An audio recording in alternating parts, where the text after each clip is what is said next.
This is Paul Ellis, Managing Director of Ellis Wealth Management, where we encourage you to invest in what you love. Ellis Wealth Management is an independent financial services firm focused on planning, advice, coaching, and investment management. We are dedicated to the families we serve, and we encourage you to invest in what you love. From Bellingham to Vancouver, Tina Over is Washington's West Coast realty specialist.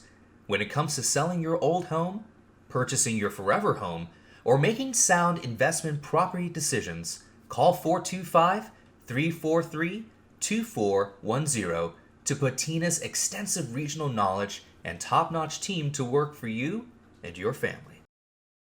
Good afternoon and welcome to the Lynnwood Times candidate interview with Mukilteo City Council candidate for position number 2, Tom Jordal. Your opponent did not respond to our invite after multiple requests via emails and phone calls. I am your host, Lynnwood Times reporter Bo Brusco, and I am joined by Mario Lotmore, the Lynnwood Times publisher. So before we start asking you questions, I'm just going to read a quick little bio provided by Tom. So Tom Jordal has lived and raised his family in Mukilteo since moving here in 1998 from Thailand. Tom is the founder and president of Skyline Communications, one of the leading low-voltage contractors in the Pacific Northwest. In 1988, he graduated from UW with a BSEE and started his career in technical sales with General Electric. He went on to earn his MBA from Harvard in '94, where he focused on entrepreneurship and customer service. Tom led the international expansion of a hermetic motor business for air conditioning and helped develop new production facilities in Rayong, Thailand, and Suzhou, China. Tom returned home in 1998 and worked for Fluke before forming Skyline in 2001. Skyline helps businesses and government utilize new technologies in their facilities to improve their operational efficiency and security. Skyline provides communication and security infrastructure, including emergency responder radio systems, which support in-building radio communications for the police and fire departments. Tom's wife, Amy, and his 3 great kids, Anna, Sophie, and Jack, keep Tom busy and on track in his spare time. He also enjoys running, skiing, travel, reading, and is fluent in his native Danish language. Tom looks forward to the opportunity to put his skills and passion to use for the city of Mukilteo. So first question, do you speak, is it Thai, would it be Thainese? Thai? Yeah, Thai. Yeah, I learned some Thai. I can say Sawadee krap, Kun Sabadi Gru krap. And that means hello, how are you? Wow. And so basic conversation. No, that's really cool. So you're almost like trilingual. Yeah, right? yeah, almost. Yeah, almost. Yeah. That's very cool. Yeah. All right, let me get to my questions here. So question number 1 is pretty straightforward. All legislative and policy-making powers are vested in the City Council. What inspired you to run for office, and what will be your top 3 priorities if elected? Yeah. To the first point about what inspired me to run, I really kind of felt a calling to contribute in some way, and then I think we'll have kind of get back to my community, and my community it starts in our neighborhood and goes to the kind of the immediate surroundings, and then the city, and then beyond, and I really saw a need within the City Council for some good leadership skills and somebody that's good in teamwork and can help kind of focus efforts in a certain direction. And so that's really what inspired me. And then in talking with some friends, I thought, that would be, Mukilteo could use that. And I think I have a good skill set for that, because I'm good at analyzing problems and good at bringing people together and developing solutions and then pushing them forward.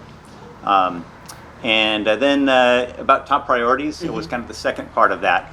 I think that I've gone around and been talking to a lot of people over the last few months here about what's important to them in Mukilteo, and it seems like public safety kind of comes up as the top issue for most people, and other kind of issues are related to the quality of life in Mukilteo.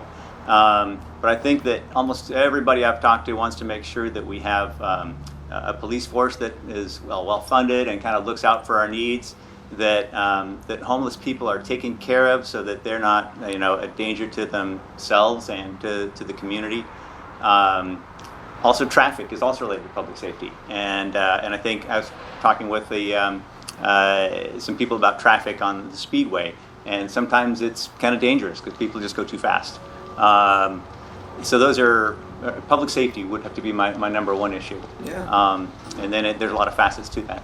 Well, actually, so regarding public safety, what do you think the city is doing right, and where do you think there's opportunity for improvement? Yeah. I think that the police force does a great job. But they should really be our last line of defense. When you call the police, it's because things have gone wrong. And but to that end, I've recently talked to people that have had car accidents and going down Highway 99 or in Seattle, and it takes hours for the police to come.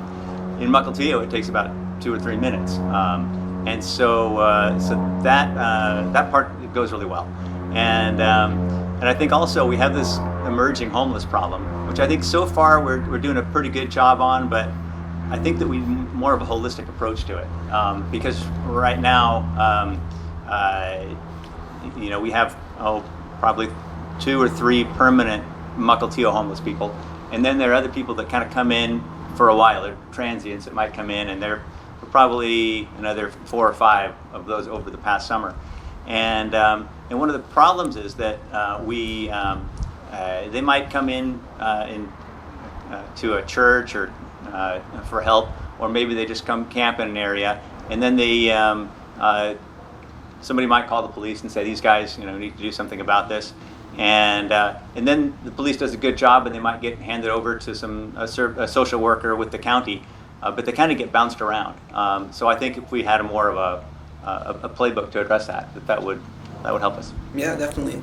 Well, and you spoke about the police. Obviously, they're integral to public safety, right?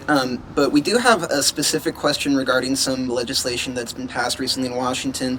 So earlier this year, the Washington State Legislature passed a series of police reform laws regarding use of force. Overwhelmingly, law enforcement officers throughout the state argue that these new laws inhibit them from catching criminals and keeping the communities as well as themselves safe. So would you support a resolution requesting the governor, the Washington State Legislature, and the Attorney General to assist in providing clarification of these new law enforcement standards and requirements? Short answer, yes, of course. To me, I was just talking with Police Chief Kang this morning, and he's kind of relayed that he thinks that just it's confusing the way it's written. They kind of overstepped. Maybe the intentions were good, but it's not written very well the way it is. So yes, Excellent. Short answer. Well, and of course, talking about police, it's been a really big topic of discussion, I guess, over the last year and a half. So we do want to ask you, what is your stance on defunding the police? Yeah, it's a terrible marketing term that somebody came up with. Nobody wants to defund the police that I've talked to in Mukilteo. And, if you think about why did the whole thing catch on in the first place? Why would anybody think that's a good idea? Well, it really goes back to our kind of history over the past 200 years in the U.S., where there have been Black Americans were mistreated by the judicial system and police. Not so much here and not recently, but throughout history, that's been a problem. And so because of that, I think there's been distrust of the police in a lot of communities, and that's the reason that that we have an issue in the first place, and it's deep-seated, and it's not a Mukilteo problem. It's nothing to do with Mukilteo police. One thing I just learned here today is that Washington State, if you look at police per capita, right, and police is the main cost of policing, right, the police officers, and we rank 51 of 50 when it comes to police per capita in the U.S. Washington D.C., not a state, is also above us. So we have in Washington, I think it's 1.9 police per 1,000 people, and the U.S. has 2.8. So you can see there's a third less. Mukilteo is 1.5. So our cost of policing is very low. So no, we should not defund the police. Excellent. Well, kind of shifting gears a little, Tom, in your bio, you've been a business owner before, right? Yeah. Are you still currently? I'm sorry. Yeah, I am now. Yeah. Okay, excellent. Yeah. So this is a perfectly appropriate question for you. What do you feel are the top concerns facing small business owners in Mukilteo, and what do you propose we do to address those concerns? Yeah. The biggest issue small businesses are facing right now is employee retention. It's so hard to get people to work in restaurants, people to work in service industry of all kind. And in my business, we face it as well. And people, there are a lot of reasons, right? The unemployment benefits are quite good, and people are afraid of getting COVID, and people are afraid of getting vaccinated. And so that's causing a lot of people to stay out of the workforce right now. That's I think that's overwhelmingly that's the big problem right now. There are other problems too that are more industry specific. Like restaurants, they are suffering with, well, how do we make people dine safely, and they have to invest in plastic shields and that kind of thing. Mm-hmm. Other businesses are doing fine. Like I think grocery stores have done great. Online businesses have also done great, and there's some of those in Mukilteo. Well, do you have any solutions you'd propose to sort of try to solve those problems you mentioned? Well, the employment one, I think that's a tough one for Mukilteo to tackle. I think it's a little bit broader, more of a county and state issue. But I do think that, if you think about how can Mukilteo help businesses, I think things like plastic shields for restaurants and having accommodating rules, allowing them to use sidewalks for dining, that kind of thing could help restaurants in particular and some other small businesses. More longer term, I think about sales tax rate in Mukilteo is I think the highest in the state. I think Mukilteo and Lynnwood, mm-hmm. And that probably doesn't help. So there might, if in the long run we could do something with our sales tax rate, I think that'd be helpful. Excellent. Well, thank you. So now talking about housing and zoning, specifically regarding seniors, excluding changing housing and zoning codes, what would you propose we do to make Mukilteo a better place for seniors? I think that Mukilteo is already a great place for seniors, and I know that there's some concern that seniors get pushed out of their housing because they're on a fixed income and maybe property taxes go up, or they're I guess that would be the main reason. But I think that's a pretty minor problem. I think some education about programs for seniors, I think that if you can defer your property taxes until the sale of your house, and I think making people aware of those kind of programs is helpful. Oh, excellent. Sarah Noet knows that buyers and sellers need to be agile in this fast-paced real estate market. That's why Sarah listens to her clients' needs and uses her extensive real estate knowledge to help them close a deal. Thinking of buying or selling? Then call Sarah Noet and her team at 425-516-1459 and get ready to move. So a city's comprehensive plan describes the city's long-term vision for growth, infrastructure, and services. It articulates a series of goals and policies relating to land use, economic development, and housing, to name a few.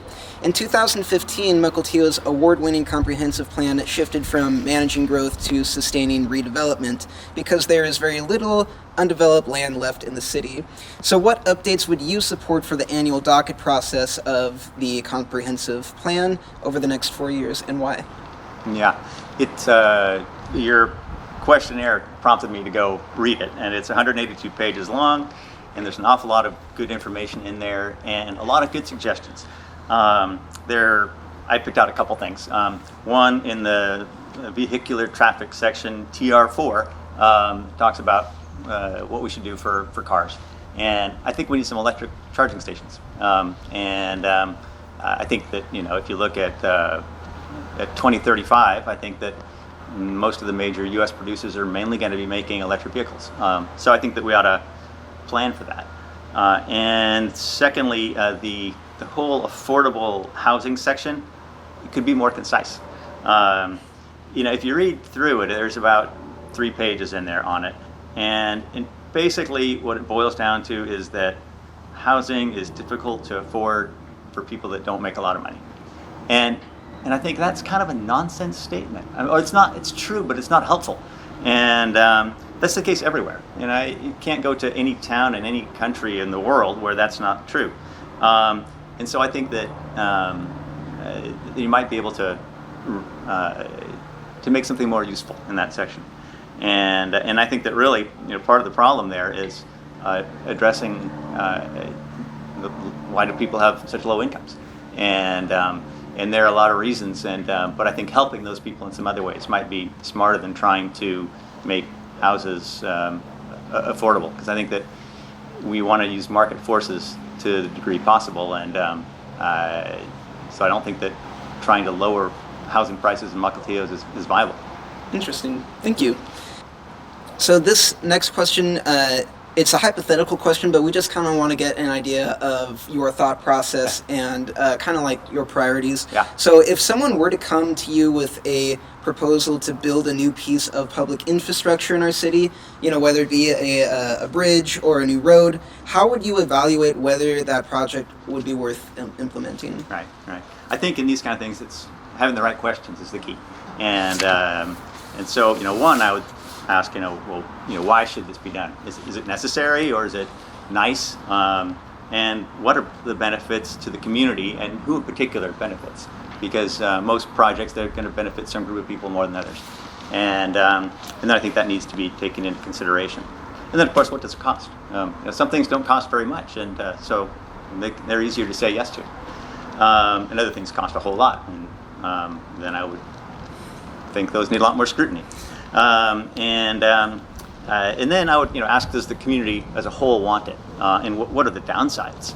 Because sometimes projects have some big downsides for other groups of people that people might not think about. So I think you got to, one, not just ask the people that are bringing forth the proposal, but also ask the community at large and other people that have some kind of stake in it.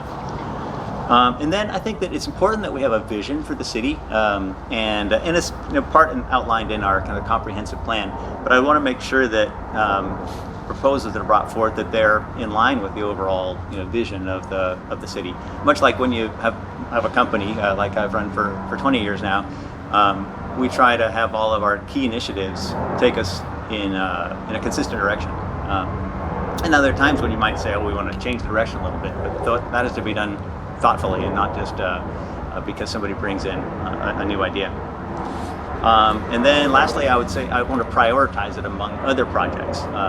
And because I think there's lots of good ideas about things that can be done, but it's important to prioritize and tackle them one at a time. I think we're much better off trying to do a small number of projects and doing them well and getting them done quickly than trying to take on too many at one time. Excellent. So another question to kind of give voters insight into your thought process and your priorities. Yeah. Would be if there's ever a budget shortfall or a recession, what recommendations would you present on how to mitigate that shortfall? Right. So budget shortfalls, you can do two things. You can bring more money in, or you can spend less money. and I think if there's a recession, I don't think you want to try to increase your revenues, because at that point the community is probably also suffering from the same recession, and so then it's about cutting costs. And I think when it comes to cutting costs, you have to look at yourself first. And I, like in running a company, when it comes, if we have a hard time, I'm the first one that gets a pay cut. And so I think, one, it'd be really easy to eliminate pay for city council members, and I would do that in a heartbeat. I don't think anybody that's on the city council is using that money to, that they need that for paying their mortgage.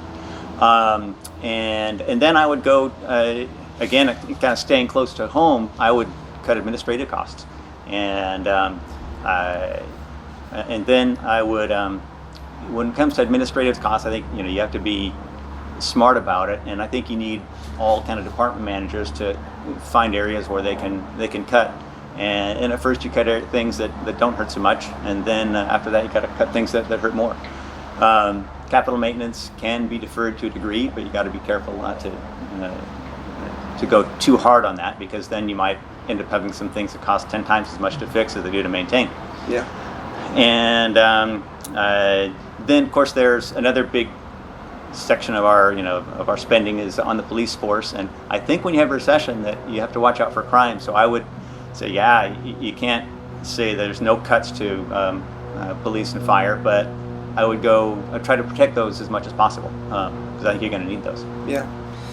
Well, we're coming down to the last two questions here, but we're really interested in this one just because the word equity has been kind of a buzzword recently. Yeah. And it seems like everyone kind of has different understandings and interpretations and definitions of that word. So we just want to know, what does equity mean to you? Yeah. It's funny. I was educated on this by my 11th grade son here like a month ago. I think they were talking about it in school. Mm-hmm. And I kind of boil it down to, there's equity and equality are two words that are kind of similar, and I think that at least this is what he taught me. If I treat my kids with equity, that means that I give them the same amount of money for their allowance, and if I treat them with if I don't give them equity, then they're not going to be happy with me.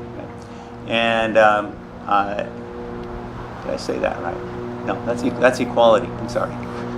So that's equality, right? And equity is when I go to feed him, and if I give my son, who needs twice as much food as my daughter, then they're both happy, and because they're having an equitable amount of food each. And so I think that if I just take that kind of simple example and you can expand on it, you can't say that that equity is never the right thing to do, because not every problem should be given the same amount of resources. If you got a big kid and a little kid, you shouldn't give them the same amount of food. Yeah. At the same time, it's really important to have equality. There are times when you have to be fair when you're doling out resources, and I think you can't make a blanket statement and say that it can only be one way or the other. Perfect. So our last question here. We chose this backdrop for a reason, because Mukilteo is a beautiful city, and it's home to this waterfront here. It's also home to the Japanese Gulch, wetlands, and parks. So what would you propose we do to improve the city's green spaces? Yeah. Mukilteo has a lot of great green spaces, and the gulches in particular I like to run in. There are a few of them, I think, where they have trails that get muddy, and the Parks Department does pretty good at maintaining them. I think they need to kind of continue to do that. There's probably a few areas where trails can be expanded. Let's see. Aside from that, I know there's this daylighting they're talking about for Japanese Gulch, and it seems like I think that makes sense to do, it seems like it would make it more attractive and more usable for people. So those are my thoughts. Oh, okay. Easy enough. Yeah. Coverage is important. Call Mike Dixon to find out what coverage is best for you, and pretty soon, you'll be Stixin' with Dixon. That's Mike Dixon with Farmers Insurance in Old Town Mukilteo. Call 425-375-0860 today, because coverage counts. Well, excellent. Well, thank you so much for answering all of our questions, taking the time to be with us with the Lynnwood Times today. We do want to give you an opportunity to offer a closing statement, though, so whenever you're ready. Okay. Really, I just want to thank the Lynnwood Times and for doing this, and tell everybody out there to go and vote. Thank you.